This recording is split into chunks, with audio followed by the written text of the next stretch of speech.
real soon? If so, how about throwing a brunch party for your family and friends? If you are doing that soon, guess what? Have you ever thought about doing a mimosa bar? If not, we're about to show you why you should do that for today's Happiest Hour. Joining now is the fabulous Adam Acquistapace of Acquistapace Markets. Hello, my good sir. Good to see you. Good to see you as well.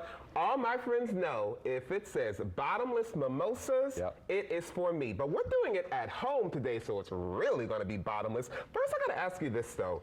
A lot of times mimosas, champagne, some type of bubbles, and a juice. Let's get technical here. Why is that such a great pairing? Yeah, so the thing is so in this case, when we're talking about the mimosa, it's been around for at least 100 years.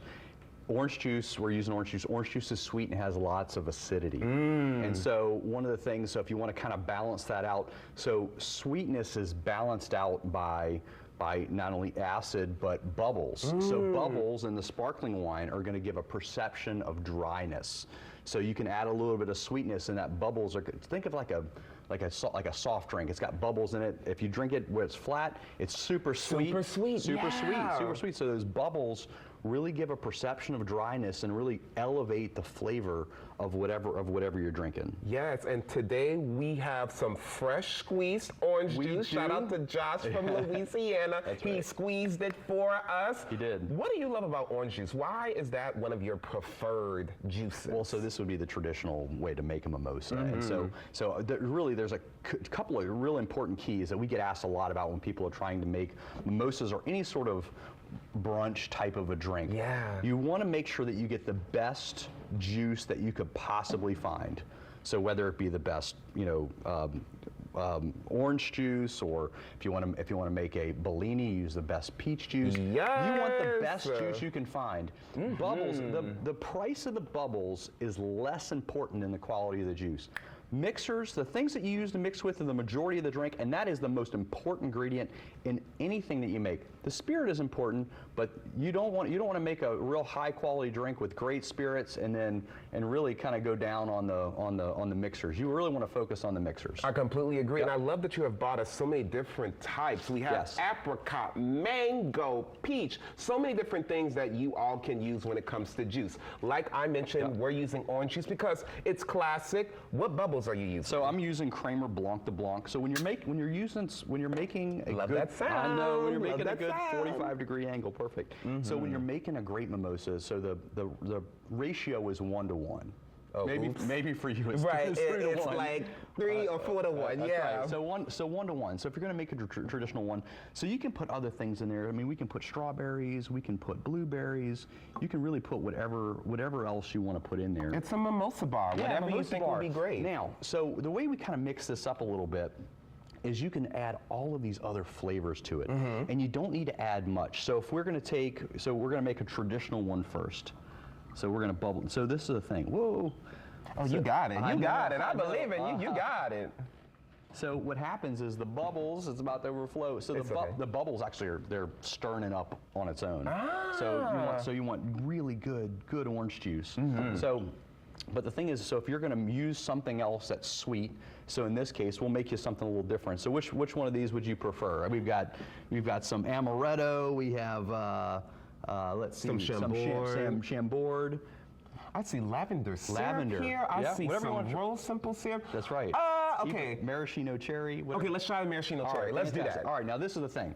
When you're making a mimosa, and it's going to add something that's sweeter you don't need quite as much orange juice. Maybe a little extra bubbles, and you won't need much. Do you suggest pouring that in before the bubbles? I would put everything else in before the bubbles. Okay. Yeah. Yeah, because when you put these bubbles in, the bubbles are actually going to mix up the drink. You can still stir it up. So you see what's happening is it's pulling all the stuff from the bottom and it's mixing everything up.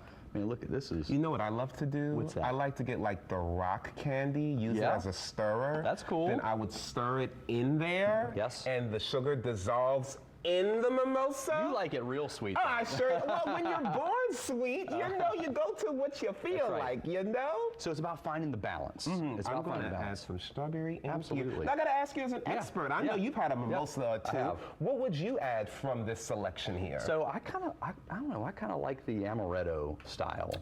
Because I think orange juice and pineapple juice and amaretto is pretty delicious. This is so good.